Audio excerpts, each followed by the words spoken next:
Alors, je vais vous montrer mon système. Il est constitué de moteurs.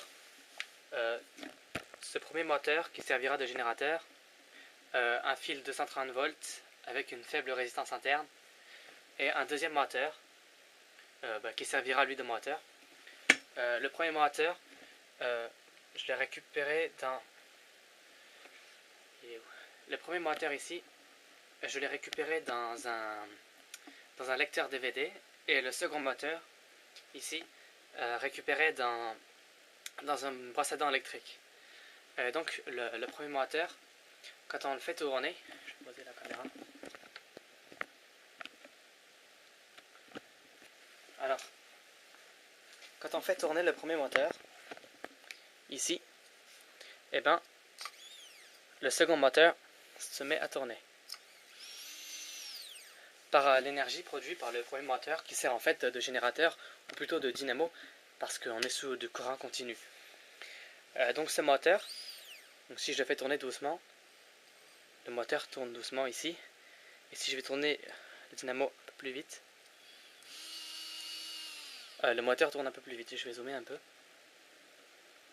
Voilà, si je tourne doucement, ça tourne doucement. Ah, c'est directement en fonction de l'énergie que je produis avec le premier moteur. Donc alors, le premier moteur est celui qui sert de dynamo, est un moteur qui produit facilement beaucoup de tension. Pour commencer, à vrai dire, dès qu'on commence à le faire tourner bien vite comme ça, il se met à produire 5 volts. Et ce moteur des brosses à dents électriques, à partir de 3 volts, tourne déjà très vite. Donc on imagine bien que celui-là n'a pas beaucoup de couple, et celui-là est plutôt difficile à tourner, donc il a beaucoup de couple. En fait, si on fait une analogie, celui-là produit beaucoup d'ampères, celui-là consomme peu d'ampères, mais si on lui met une charge, le nombre de newton-mètres qu'on va utiliser, le couple qu'on va utiliser, eh bien, il va consommer plus d'ampères. Donc, j'ai expliqué donc comment ça va marcher, ce que je vais montrer tout à l'heure. Au niveau des engrenages, quand je fais tourner la grosse roue, la petite en fait 3. Ou inversement, quand je tourne la petite, il faut faire 3 tours pour que la grosse en fasse exactement 1. Et donc, on voit que la vitesse est multipliée par 3. En l'occurrence, on va dire, nous, qu'elle est divisée par 3. Parce qu'on va partir de ce côté-là. On dit que ça, c'est la dynamo qui tourne. Elle alimente le moteur. Et ensuite, la vitesse est diminuée par 3. La dynamo... le moteur ici produit 3 fois plus, fait tourner l'axe ici 3 fois plus vite que celui qui tourne ici de la dynamo. Et au niveau des engrenages, c'est réduit par 3. Donc ce qui fait que ça fonctionne par rapport à tous les essais qu'on peut être fait dans le genre, c'est qu'on multiplie une première fois la tension par 3, et on multiplie la vitesse ou la puissance, comme on pourrait dire, par 3, parce que l'axe ici va tourner 3 fois plus vite que celui-là. Et ensuite, on vient diviser la vitesse par 3 avec les engrenages. Donc, ça fait un peu comme un cercle. Dans la partie d'électrique, on multiplie la vitesse de l'axe des moteurs par 3. Et ensuite, on divise la vitesse de l'axe des moteurs par 3 avec les engrenages, dans la partie mécanique. Et donc, si je mets les moteurs ensemble, je tiens celui-ci, et que je fais tourner celui-là fait tourner l'autre. Je vais me mettre plus proche. Hop.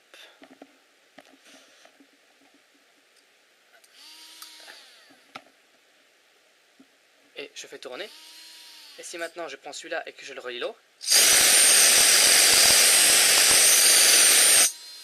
donc on voit que ça a de l'élan. Celui-là a plus d'élan que celui-là, parce que quand celui-là a de l'élan, il continue de produire de l'électricité, celui-là se met à tourner, et ensuite il a plus son élan, donc il reste à tourner un peu plus longtemps après.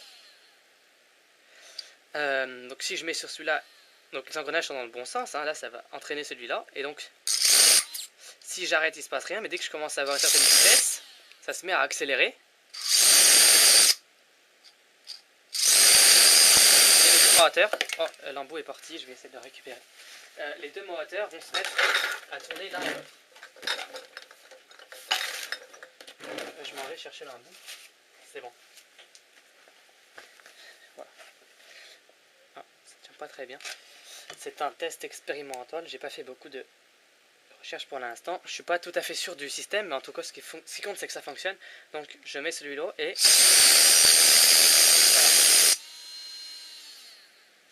Voilà. Je vais réessayer. Hop.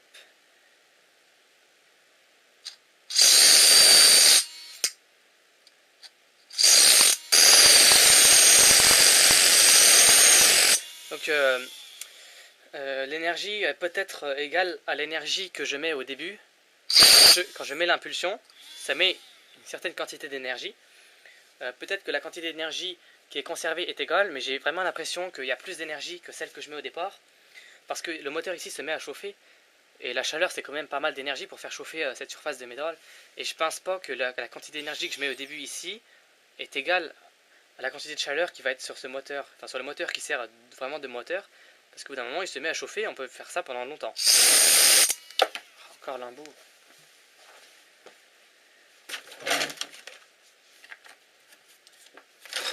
Excusez-moi.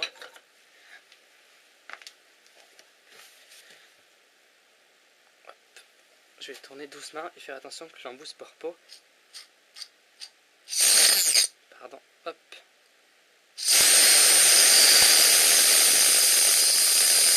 Voilà, on voit que ça peut tourner assez longtemps.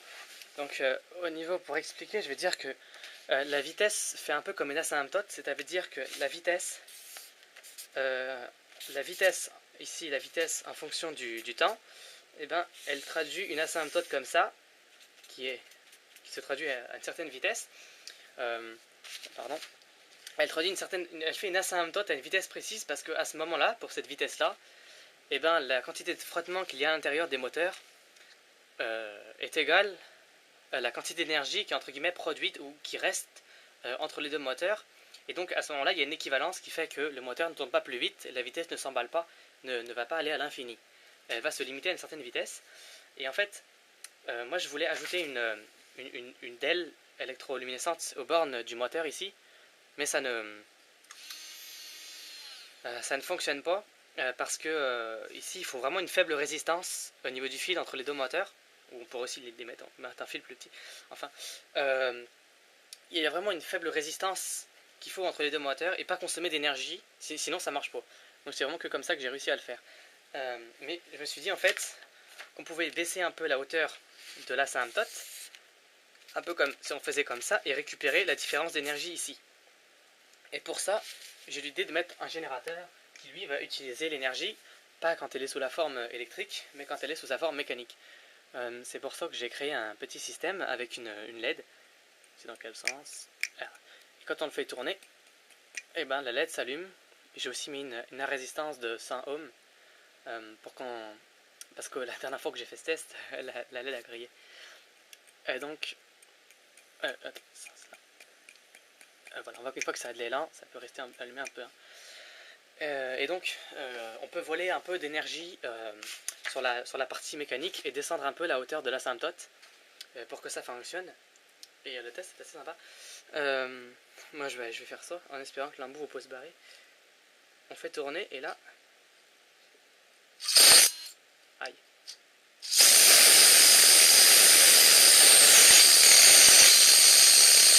Là on voit que la LED s'allume.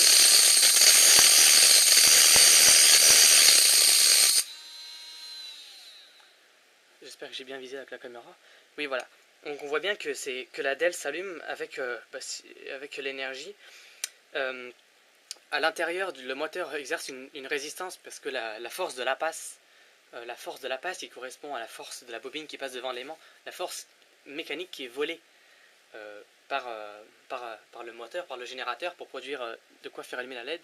La force de la passe exerce une résistance qui diminue un peu la hauteur de l'asymptote, mais il y a toujours encore suffisamment d'énergie pour que le système puisse tourner en boucle. Et donc le moteur produit de l'énergie de quoi faire tourner ce moteur, mais on peut aussi ajouter de l'énergie pour faire tourner ce moteur là. Et donc ce moteur là fait tourner celui-là. Je vais bien zoomer. Moi je l'avais déjà fait je crois. Et donc celui-là je mets sur l'autre et ils se mettent à tourner.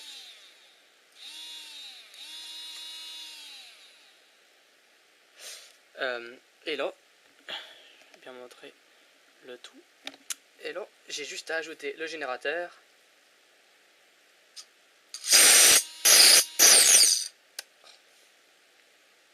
C'est pas facile. Ah, encore l'embout. Enfin bref, ça fonctionne. Vous avez vu que la LED a pu s'allumer à un certain temps.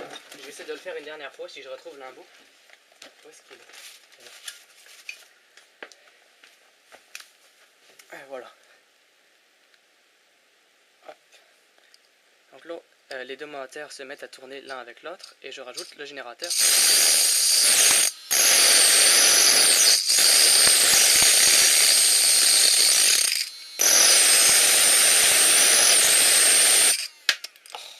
Bon, on voit que le système peut fonctionner un certain temps.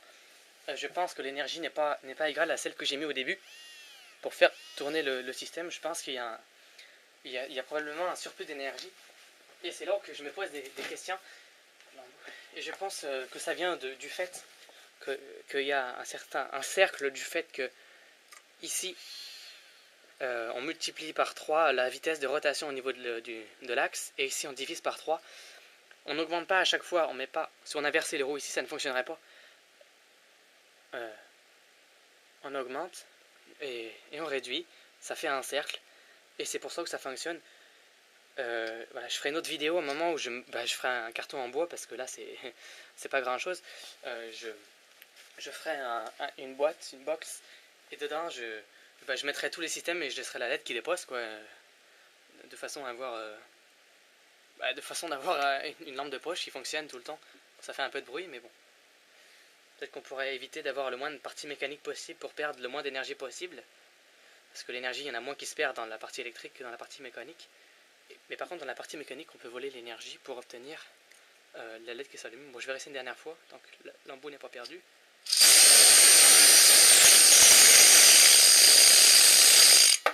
Bon, voilà. Je mettrai de la colle pour que ça tienne un peu mieux. Bon, je pense que j'ai dit tout ce que j'avais à dire. On voit que ça fonctionne assez bien. Voilà, c'était Victor de Québec. Et si vous avez des commentaires, n'hésitez pas à me les faire parvenir.